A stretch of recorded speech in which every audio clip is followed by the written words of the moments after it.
একটা ফটো ও একটা ভিডিওতে শুরু হয় ভালো লাগা, আর তারপর শুরু হয় মেসেজে পরিচয়, আর শুরু হয় ফোনে কথা বলা ও মায়া, আর মায়া থেকে শুরু হয় দুজনার চাওয়া পাওয়া।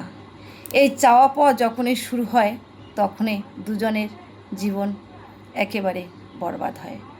না পারে এ পাকে যেতে, না পারে ও পাকে যেতে।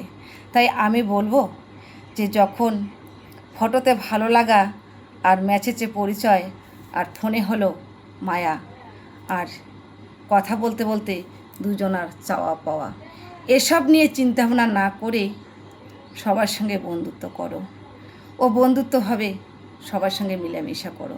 দেখবেন নিজের মন শান্তি থাকবে ও দুজনে ভালো থাকবেন ও নিজের সংসারও বজায় থাকবে।